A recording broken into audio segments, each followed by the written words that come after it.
Welcome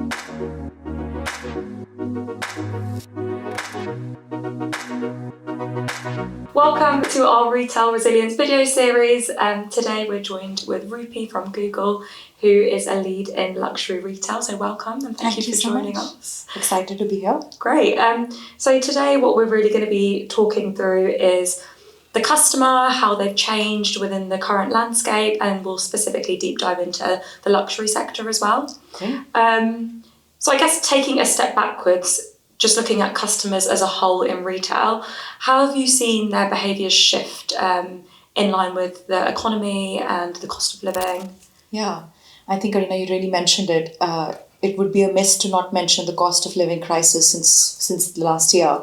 So when we did a recent consumer survey, we found that about 86% of the consumers are saying that they were impacted and they've changed their shopping behaviour as a result of that. So that's huge impact on sort of a lot of consumers within retail. I think the two areas we see it's most impacted on our platforms. One is consumers have become more considered or thoughtful. So they're researching more, they'll be comparing the prices, they'll be comparing the quality, they'll be reading the reviews of what others are saying about it. So there's a lot more sort of what we call as window shopping. Yeah. Now that's happening online as well. So I think that also has a knock-on effect on brand loyalty, because right now they're researching so much that they're actually switching retail, they're switching brands as well that they're shopping with, especially among the younger generation, like Gen Z and millennials. We're seeing some stats like 72% have bought from a new place in the last 6 months. So a lot of clients I talk to, they talk to me about customer retention strategies, while we're seeing this completely paradox of behavior of, researching more. And the second theme I would say is connected. If I think about a couple of years ago, it was all about stores, because 90-ish% of retail sales would happen in store. Then COVID hit us and everything became online, and that shifted the dynamic, especially for older demographics coming into the internet age as well. And now we are at about 20-30% based on each category, the sales happening online. So I think the consumers are more connected. We are seeing and hearing from them that they are researching before they go into a store. So almost their shopping bucket list or, wish list is getting created, and then they are sort of experimenting and experiencing it in store as well. So I think that connection of the journey, there's more heightened focus. While omnichannel has always been a focus for a long time, there's almost like omnichannel 3.0. So I would say more considered and more connected. And then you spoke around omnichannel. Is that a way that you're seeing brands adapt to kind of tailor their strategy towards how the customer's behaving? Yeah, I would say so. I think there's, as I said, more heightened focus on omnichannel. So we're seeing more and more clients are leaning into how do I connect those journeys? If I'm doing digital marketing, how do I really prove to the business that it's not just driving e-com traffic, but actually it's driving store traffic as well? And even their e-com shops are no more just a place to buy. Consumers are again browsing online, but actually then buying in store, or they're browsing in store and buying online. So I think that connection is really important. And we have a lot of focus from our clients saying, help us understand how do we connect that data? Yeah. Help us understand how do we track and measure? Because it's not as easy as measuring everything online. There are different devices being used, different journey points, etc. So how do we really connect those journeys? And then how do we prove it to the business that what we are doing in digital is helping driving that overall impact? I think that impact of proving the impact of omnichannel is where we are really, really focusing on and developing measurement strategies, targeting strategies and things like that. Yeah. Really interesting. And also on the point you made at the beginning around the fact that consumers are like window shopping and they're more considered, how are brands adapting their strategy to reach those customers if they're in market for a longer period of time now? Yeah, I feel like almost volatility has become a given, right? Like so much change has happened for us as consumers, for us as businesses in the last few months. So volatility is almost given. And we are quite humbled at Google where, we've launched a lot of our AI-powered ads, because in this where there's so much volatility, there are billions of signals that consumers are working with. There are so many devices. So how do you really understand who the right consumer is? Where do you want to capture that growth? So leaning into automation, AI has become almost, I would say, hygiene. And some of our AI-powered ad solutions like Performance Max and Broad Match are really where we're hearing from our customers that once they've implemented them correctly, they're seeing amazing results on their business outcomes. So I think our intention is to keep improving our solutions. And from whatever we see in the market right now, we're seeing good results, hopefully, for most of our clients. So that's one area where they're leaning into volatility and how they can adapt their technology, their AI-powered ads. The other area I would say, which is a huge focus again, so inflation hasn't just hit consumers, inflation has hit retailers as well and businesses. So there's a heightened focus again. If I think about last few years was almost about revenue growth, how do we grow our top line? But now it's a lot around how do we grow our top line, but also our bottom line. So really like how do we drive profitable growth for our clients? And I think identifying which are the customers that are profitable demand, what are those intent signals that really identify, are you and I the profitable customers or not? I think that's another area that they've adapted their strategy, but they're leaning into use of data a lot more. They're leaning into identifying more advanced signals than just revenue to say, actually, let's think about profit, or, we want to sell the stock or things like that. Like what are the business priorities, and merging that into marketing. I would say that's become quite a lot important. I think the third way I feel like measurement has become really important because in the world where, people are thinking about making the most use of their marketing dollars, how do we really effectively measure what is giving us the best ROI so that we're able to understand where to invest more prudently. Yeah, that all makes sense. Yeah. I mean, I think what's really good is that the market is changing, but there's all these products that businesses can use to help kind of navigate the market. Yeah. So like we've seen Broadmatch work so well on a lot of our clients because it's picking up on those searches that people wouldn't have searched previously because they're in that different mindset where they want to research more. Yeah. But everyone searches in completely different ways. So true. You would never be able to capture all of them otherwise. That is so true. Yeah. Like even now, like I feel like when I do my research, like I think a few years ago I would say a green dress, but now I don't think I really search like that. It's becoming like I'm saying green dress that I can wear in an office party in December. Yeah. Things like that. I feel like people are researching in a very nuanced manner because also AI has advanced quite a lot. Now the results that they're getting from these long queries, is more relevant. Yeah. And if anything, all the latest announcement in Gen AI and everything, the technology is advancing more and more in that direction to be able to do that for customers. I think some of our top retail queries, we see like almost 66% of searches are generic, where consumers don't really have a brand in mind and they're just in that exploration phase. Yeah. And that's why a solution like Broadmatch that you mentioned is so powerful because you can really identify who's the right customer for you and show up when they are sort of in their exploration phase as well and bring them to your shop out of those websites. I've also, related to that point, that generic makes up like 66%. It's growing as well, isn't it? Whereas brand searches aren't growing as much, are they? Exactly, because customers are not brand loyal. No. They really want to be inspired, discovery, inspiration, looking for things. Yeah, so I think that all is heading in that direction. So how do we show up in those areas for consumers? Yeah.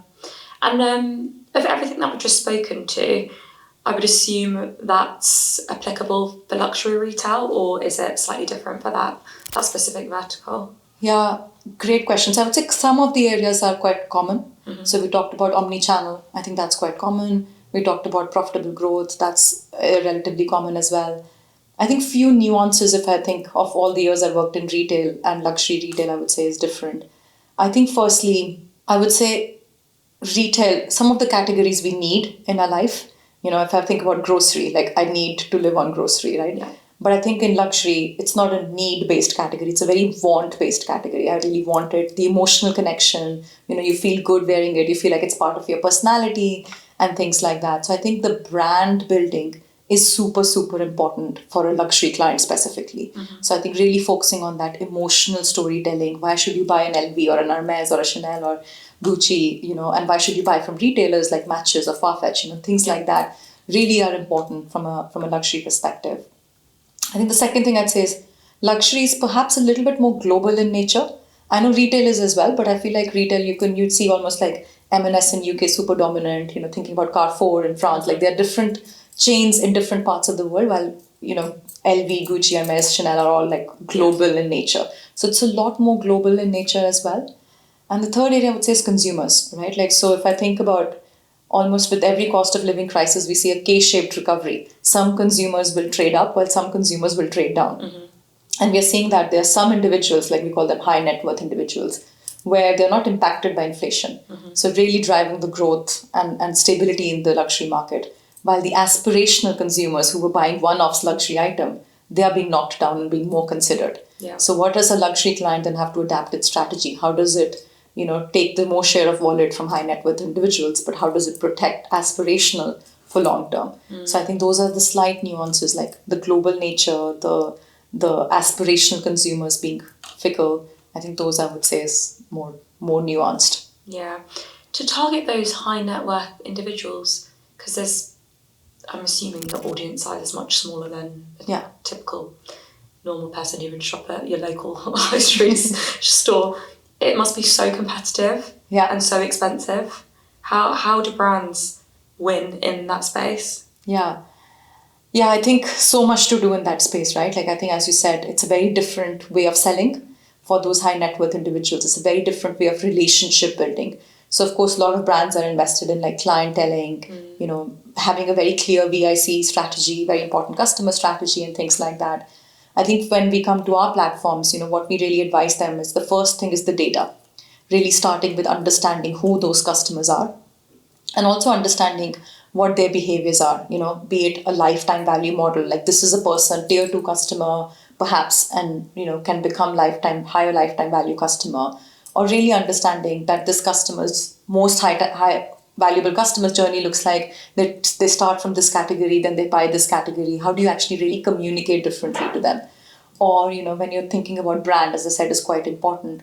How do you tweak your brand message for these really valuable customers compared to the others? Yeah. So what unique things are you selling it to them or telling them about? How are you inspiring them differently to the rest of your audience? So I think it really starts with having a very clear data of these customers, who they are, what do they like, what do they really care about, and then adapting your marketing strategy, be it creative, be it where you reach them accordingly as well. So I think those nuances and triggers, and I'm not sure I know anyone who's done it perfectly. I think everyone is experimenting with it right now, but it's the thing to focus on. Are there any like general trends that you can foresee within luxury retail? I think what are the other trends I would like to say? I think I would say, firstly, I would say volatility, assume volatility is a given, and how do you really lean into data, technology, and things like that to adapt that as well. I think secondly, I would say, like we talked about organizational mindset, and how do you really test fast, learn fast, fail fast, because a lot of technologies are coming up, right? Like AI, virtual reality, AR. There's so much innovation happening in the space. There's so many media channels now. So how do you really actually, really put your bets in the right places, learn fast? I think data will become quite key in that as well. I think in terms of consumers, I would say, the other area we talk a lot around is like Gen Z and millennials. Yeah. So, how do you actually really focus on some of your stable consumers who've been your purchasers for a long time, but also the new generation who have very different values and search in a very different way as well. So how do you actually really trade off that? How do you trade off short term and the long term? That's perhaps a topic right now. A lot of clients are asking, like, how do I prioritize between what I need now? What do I need in a few years? So how do you take those bets and just really think about long-term growth? Is Gen Z kind of like a generation that you see moving quite quickly into luxury retail specifically? 100%. Yeah. I think when we look at our numbers, I would say some of the hype, some of the sentiment about a brand is really, really driven by the younger generations as well. Because, they're online more, they're researching more, they're having their opinion more as well. They have very high expectations as well. When we look at some of the changes in demographics and what the expectations are, they're born in internet era. So their expectations, are very different from what a brand should be doing as well. They're born in an era where, DEI, sustainability is a huge focus as well. So all those topics are really, really important. What is it for me? What is it for my generation, for my society? I think those are really important. Are there any other kind of key points that you think are worth mentioning in regards to retail or luxury retail? I think maybe one point I would say that's quite top of mind for us is when we're thinking about what does this future of a CMO look like in this new world, right? Like, I think we're really seeing that, there's a lot of pressure or increased role that a CMO plays, be it connecting the dots with the finance teams and really understanding how should marketing be evaluated in the organization, what should we be looking at, be it connecting with the data and the digital teams. So I think there's just, I would say, another trend to be aware of is just what's the role of a CMO in this new era, and how do they flex their domain outside what we would call as marketing previously. So I think that's another trend we're seeing quite a lot, where companies are leaning in, working closely with their finance teams or data teams, be it omni-channel, be it profitable growth, all those need those cross-functional collaborations. Yeah. So how can a marketer play that role in their organization? To the person to kind of bring it all together. Exactly. So I think we're seeing a lot more of that now. A lot of our clients are asking us, how do I understand how to work with tech teams? How do I understand how to work with finance teams? Yeah. In a different way, because, they're saying my budgets are constrained, but I'm seeing my brand is down. So how do I bring that message and data together? So I think things like that, will become really important in the new role, I would say. Well, thank you so much for joining me today, Rupi. It's really been great talking around luxury specifically. That's not something we've gone into much detail on up until this point. Do you have any final thoughts that you'd like to close off with? Oh, my favorite line is from our CFO, Ruth, actually. Don't cost cut your way into greatness. So that's my final thought. Great, thank you. Love